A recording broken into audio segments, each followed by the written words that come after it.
Ali karamallahu wajhah, sesungguhnya Nabi Muhammad di akhir hayat beliau, pada detik-detik terakhir nafas beliau, aku melihat beliau menggerakkan bibirnya dengan 2 kali gerakan.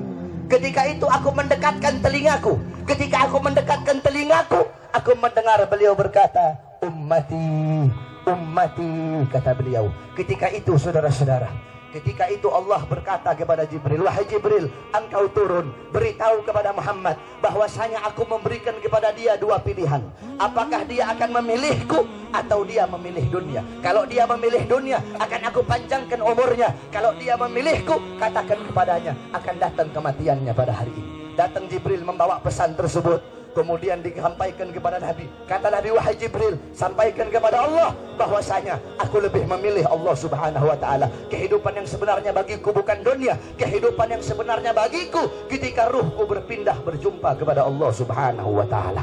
Akhirnya saudara-saudara, datanglah Israel. Datang Israel untuk mencabut nyawa Nabi Muhammad SAW. Ketika itu Nabi Muhammad SAW terbaring di rumah Sayyidatuna Aisyah di atas kasurnya. Ketika itu datang Israel. Israel pun izin untuk mencabut nyawa Nabi Muhammad. Apa kata Rasulullah SAW? Ketika itu ditemani oleh Jibril. Ya Khalili Jibril, wahai kekasihku Jibril, aku belum puas meninggalkan umatku kalau belum diberikan jaminan oleh Allah subhanahu wa ta'ala. Pergi Jibril menemui Allah subhanahu wa ta'ala. Fa'ahallahu ta'ala ala Jibril, basyirhu ya Jibril, innahu awwalu nasin kharijun minal ardi idha bu'isu wa sayyiduhum idha jami'u, fabasyirhu innal jannah muharramatun alal umam qabla an tadkhuluha ummatuh. Wahai Jibril, sampaikan kepada Muhammad, dia manusia yang pertama kali akan aku bangkitkan di hari kiamat dan menjadi manusia yang memimpin seluruh manusia kelak pada hari kiamat. Dan sampaikan kepadanya jaminan dariku bahwasanya sorga aku haramkan untuk dimasuki oleh siapapun sebelum sorga dimasuki oleh umatnya. Ini jaminan dariku wahai Jibril. Nabi Muhammad pada saat detik-detik terakhir nafasnya tidak memikirkan diri beliau, keluarga beliau, anak cucu beliau. Yang beliau pikirkan kalian sebagai umat, saudara-saudara. Apakah cukup sampai di situ? Tidak, tidak cukup sampai di situ. Dicabut nyawanya Nabi. Dicabut nyawanya Nabi. Ketika dicabut nyawa Nabi Muhammad, Nabi mendesah. Ketika dicabut nyawa, Nabi berlirih. Ah, kata Nabi. Dicabut lagi nyawa Nabi. Nabi berkata, ah. Di samping Nabi Muhammad ada sebuah cawan berisi air. Beliau letakkan tangan kanan beliau, beliau usapkan keringat, peluh-peluh keringat-keringat yang keluar di wajah beliau. Beliau berkata, ya Khalil ya Israel, wahai kekasihku Israel, apakah seperti ini rasa sakit dicabut nyawa wahai Israel? Saudara-saudara, Nabi Muhammad yang sholat sampai kakinya bengkak, Nabi Muhammad yang sholat sampai kakinya keluar nanah, merasakan sakit ketika dicabut nyawa. Bagaimana dengan orang-orang yang lalai dari sholatnya, saudara-saudara? Nabi Muhammad, manusia yang paling mulia, khairul khalqillah, khairul wafa, wa bahrus safa, merasakan sakit ketika dicabut nyawa. Bagaimana dengan para pendosa? Bagaimana dengan orang-orang yang durhaka kepada Allah subhanahu wa ta'ala? Dicabut nyawa Nabi Muhammad SAW. Kata beliau, apakah seperti ini rasa sakit dicabut nyawa? Kemudian Israel pun berkata, iya ya Rasulullah, seperti inilah rasa sakit dicabut nyawa. Kemudian Israel berkata, Rasulullah berkata, wahai Israel, apakah rasa sakit seperti ini juga yang nanti akan dialami oleh umatku? Apa kata Israel? Iya ya Rasulullah, rasa sakit seperti inilah yang nanti akan dialami oleh umatmu. Mendengar itu Nabi Muhammad menangis. Itu tangisan terakhir Nabi Muhammad. Itu tangisan air matanya Nabi yang terakhir sebelum beliau wafat. Beliau mengangkat tangan, doa terakhirnya Nabi, harapan terakhirnya Nabi, doa yang menutupi kepergian Nabi Muhammad, doa yang menutupi wafatnya Nabi Muhammad.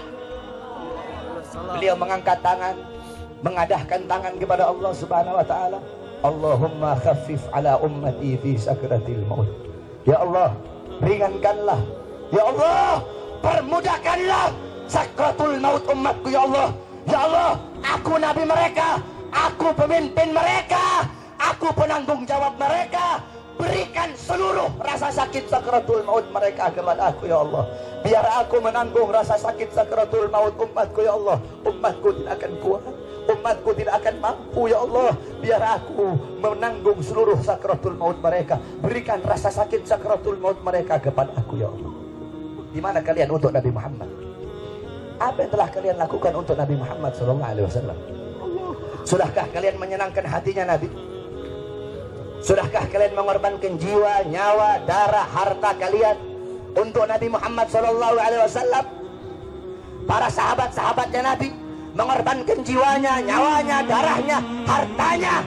Sumayyah, wanita yang tua renta, dipaksa keluar dari ajarannya Nabi.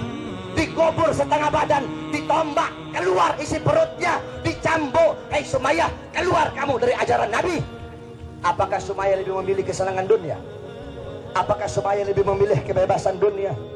Sumayyah lebih memilih mati daripada harus meninggalkan ajaran Nabi Muhammad. Allahu Akbar. Bilal ibn Rabah dikasih batu yang besar, dicambuk, dipaksa keluar, dipaksa meninggalkan Nabi, meninggalkan syariat Nabi, meninggalkan Al-Qur'annya Nabi. Apakah Bilal lebih memilih kesenangan dunia? Apakah Bilal lebih memilih kebebasan dunia? Apa kata Bilal? Walaupun tubuhku dipotong-potong menjadi bagian-bagian yang kecil untuk menghentikan kecintaanku kepada Nabi, dengan dipotong-potong tidak akan berhenti kecintaanku, malah dengan dipotong-potong hanya akan menambahkan kecintaanku kepada baginda Nabi besar. Allahu Akbar. Setelah Nabi Muhammad SAW wafat, para sahabat itu tidak ada gairah hidup, saudara-saudara.